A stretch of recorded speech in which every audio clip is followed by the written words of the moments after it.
They call Paul the founder of Christianity, the man who supposedly broke from Judaism, threw out the law, and invented a new religion. But listen to his own words. I am an Israelite, a descendant of Abraham from the tribe of Benjamin. I worship the God of our ancestors. I believe everything written in the law and the prophets. Paul never called himself Christian. He never rejected the Torah. He saw Gentiles as grafted into Israel, not replacing it. So was Paul the founder of Christianity or the defender of Judaism? My name is the Prophet 33, and I bring you the word of God. The reason I wear a mask is because I'm persecuted in my country for my faith. This mask protects my life. Let's continue. For centuries, Paul has carried a heavy reputation. Church historians call him the true founder of Christianity, the man who supposedly broke away from Judaism, threw out the law, and created a new religion for the Gentiles. But is that really who he was? Or is that a myth we inherited centuries later? Because when you open the New Testament and listen to Paul's own words, a very different picture emerges. A picture not of a man abandoning his people, but of a man defending their faith. Not of someone rejecting the Torah, but of someone who believed it pointed straight to the Messiah. So was Paul the inventor of a new religion? Or was he a faithful Jew who proclaimed Israel's hope to the nations? Paul, founder of Christianity or defender of Judaism? The story most of us inherited goes like this. Jesus began a simple message of love. Then Paul came along, brilliant and persuasive, and turned it into a new religion. According to the myth, Paul walked away from Judaism. He threw out the Torah. He set aside Israel's covenant and created something entirely different. For many, this explains why Christianity looks so separate from its Jewish roots. Because Paul, so they say, was the one who cut the cord. In this telling, Paul becomes the founder of Christianity, the first man to preach against the law of Moses, the architect of a faith divorced from Israel. But that's the myth, and it's a long way from the truth. If Paul truly abandoned Judaism, then his own words should make that clear. But the opposite is true. Listen to Romans 11:1. I ask then, did God reject his people? By no means. I am an Israelite myself, a descendant of Abraham from the tribe of Benjamin. Paul doesn't say, I was an Israelite. He says, I am. Present tense.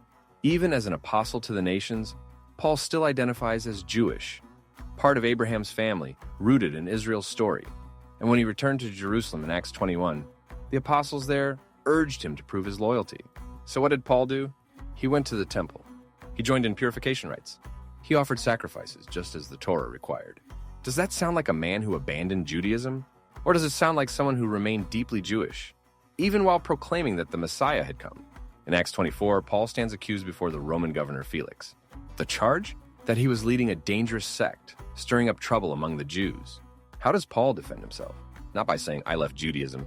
Not by claiming, I started a new religion. He says this, I admit that I worship the God of our ancestors as a follower of the way, which they call a sect. I believe everything that is in accordance with the law, and that is written in the prophets. Did you hear that? I worship the God of our ancestors. I believe everything in the law and the prophets. That is Paul's testimony under oath, before Roman officials, before Jewish leaders. If Paul truly broke away from Judaism, this was his chance to say so.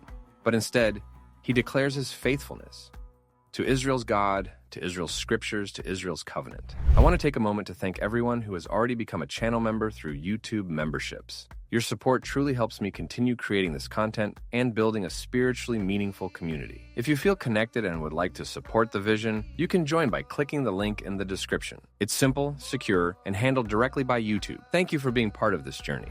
If Paul didn't create a new religion, what was his mission to the nations really about? Romans 11 gives us the key. Paul describes Israel as an olive tree, rooted, ancient, chosen. And he tells the Gentiles, you, though a wild olive shoot, have been grafted in among the others, and now share in the nourishing sap from the olive root. Do you see it? The Gentiles are not planted into a new tree. They are grafted into Israel's tree, into the same covenant, into the same promises. And in Ephesians 2, he writes, remember that you were separate from Messiah, excluded from citizenship in Israel, and foreigners to the covenants of the promise. But now in Messiah, Jesus, you who once were far away have been brought near by the blood of Messiah. Brought near to what? Not to Rome, not to a new religion, but to the commonwealth of Israel. Paul's message to the nations was never, leave Israel behind. It was, through Messiah you can belong to Israel's story. Perhaps no issue is more controversial than Paul's teaching on the law. Some say he threw it out, that he declared Torah obsolete. But look closer.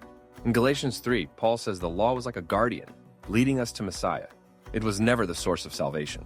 But that doesn't make it evil. It makes it purposeful. And in Romans 7:12 he writes, And so then, the law is holy and the commandment is holy, righteous, and good. Does that sound like someone rejecting the Torah?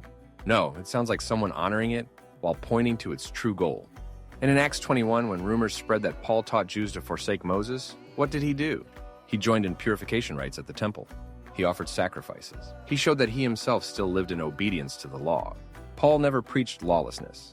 He preached Messiah, a Messiah who fulfills the Torah and brings Gentiles into its promises. If there's still any doubt about how Paul saw himself, listen carefully to his own testimony. Philippians 3:5, circumcised on the 8th day, of the people of Israel, of the tribe of Benjamin, a Hebrew of Hebrews. In regard to the law, a Pharisee. That's not past tense. That's Paul owning his Jewish identity, proudly, unapologetically. And in Romans 7:22 he says, "For in my inner being I delight in God's law." He doesn't speak of the Torah as a burden. He calls it a delight. To Paul, Yeshua wasn't the end of Israel's faith. He was its fulfillment, the long-awaited Messiah who made sense of it all. Paul never abandoned his heritage. He never walked away from the Torah. He stood as a Jewish man, proclaiming that the promises of Israel had come true. So who was Paul, really? The myth says he broke from Judaism, rejected the Torah, and created a new religion. But the reality? Paul called himself an Israelite. He worshipped the God of his ancestors. He believed everything written in the law and the prophets. He delighted in the Torah. And he saw Gentiles not as members of a new faith, but as branches grafted into Israel's olive tree. Paul wasn't the founder of Christianity. He was a defender of Israel's hope, a Jewish man, faithful to God's covenant, convinced that Yeshua was the Messiah. The myth says Paul invented something new. The truth is Paul never left the old one. And maybe it's time we see him, not through the lens of later history, but through his own words. An Israeli who believes Yeshua is the promised Messiah of the Scriptures is, in essence, a Messianic Jew. This channel is about restoring Yeshua's true identity, not as the founder of a new religion, but as the Jewish Messiah who fulfilled the story of Israel. We explore how the Bible fits together, from Moses to the prophets to the New Covenant, through Jewish eyes. If you're a Messianic Jew, a Christian who loves Israel, or someone searching for biblical truth, you're in the right place. If you enjoyed this video, just wait until you see the next recommended one.